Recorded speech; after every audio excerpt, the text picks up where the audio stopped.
Sa iba pang balita, umakyat na sa 30 ang bilang ng mga sugatan sa isang pagsabog na naganap sa Zamboanga City. Yan at ang iba pang mga rumarapidong balita mula sa probinsya, hatid ng iba't ibang istasyon sa ilalim ng MBC Media Group.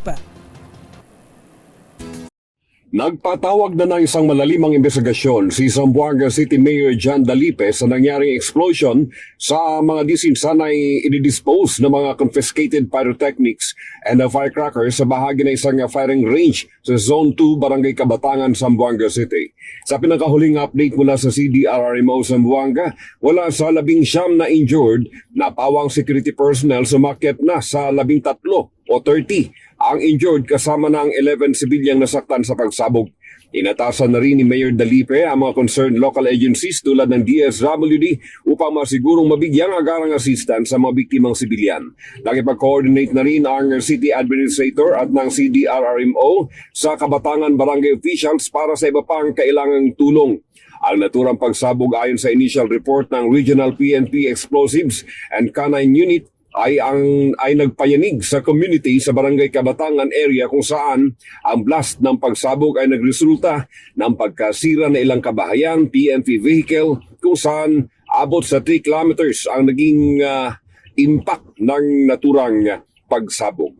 Yan ang ating follow-up report para sa MBC TV Network News RH19, June Dimakutak. Sama-sama tayo Pilipino. Balita mula sa Davao City. Nirelieve ng Police Regional Office 11 ang lahat ng station commanders ng Davao City Police Office o DCPO simula kahapon Hulyo 8, 2024 sa pamamagitan ng Special Orders Number PRO11-SO-RO-2024-2022-77 na inisyu ng PRO11 ay inilalagay bilang bagong station commanders ang 19 na bagong station commanders sa 19 din na police station na under ng Davao City Police Station. Karamihan sa mga pinalit ay nanggaling sa mga probinsya ng Davao del Norte, Davao de Oro, Davao del Sur at Davao Occidental. Kinumpirma ni Police Major Catherine De La Rey, ang tagapagsalita ng PRO11, na 19 ang na-relieve na mga station commanders. Ayon kay Major De La Rey, pinalitan sila ng mga opisyal mula sa Police Provincial Office at RHQ ng PRO11. Ang hakbang na ito ay bahagi ng tungkulin ng Regional Director na italaga o i-reassign ang mga opisyal. Para sa MBC TV Network News, ito si June Soter. Sama-sama tayo, Pilipino! Lupa ang nakikitang dahilan ng mga investigador sa pagpaslang sa Balikbayang Ginang na nakilalang si Helen Macaranas Mamaril, 43 anyos ng Mejia Street, Barangay Poblacion, Malasiki. Nabatid na higit 20 taon na sa bansang Amerika ang biktima na umuwi lamang noong nakarang buwan upang ayusin ang kanilang mga lupain at nakatakda na muling bumalik sa Amerika itong huling linggo ng Hulyo. Subalit kamakalwa alas 2 ng hapon kalalabas lamang ng kanilang compound ng biktima at habang minamaniho ang kanyang sasakyan, pinaulanan nito ng bala ng suspek sanhin ng agad na pagkamatay nito. 8 basyo mula sa caliber 45 na barilang natagpuan ng mga investigador sa crime scene. Ayon sa PNP, may person of interest na sila at patuloy pa silang nangangalap ng karagdagang ebidensya para masampahan ito ng kaso.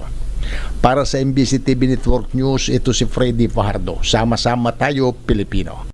Patay ang isang katao habang 41 na mga pamilya ang nag-evacuate dahil sa pagbaha sa Sitio Ilaya, Barangay Poblacion at Barangay Kabugan sa nasabing bayan ng Bindoy Negros Oriental. Ayon kay Police Major Elpidio Taguan Jr. Akop o Acting Chief of Police ng Bindoy PNP, ang biktima kinilala na si Neldo Amorganda Andalahaw, 70 years old, residente ng Barangay Kabugan ng nasabing bayan. Dagdag pa ni Taguan na hindi kaagad na i-rescue ang biktima dahil sa malakas ang daloy ng tubig baha sa nasabing lugar. Habang umabot sa 41 na mga pamilya o sa 173 na mga individual ang nagsilikas kagabi sa pagbaha at patuloy ang assessment at validation ng Municipal Social Welfare and Development Office sa nasabing bayan. Para sa MBC TV Network News, ito si Rex Cantong. Sama-sama tayo, Pilipino.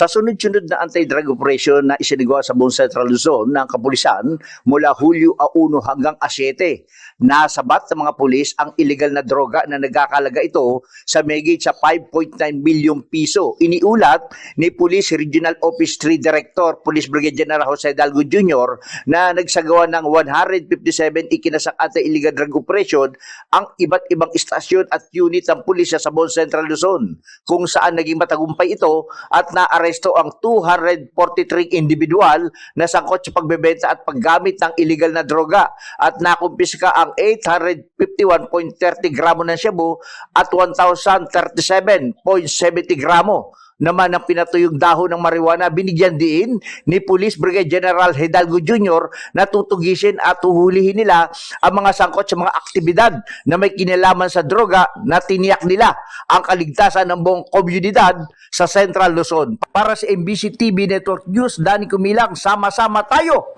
Pilipino!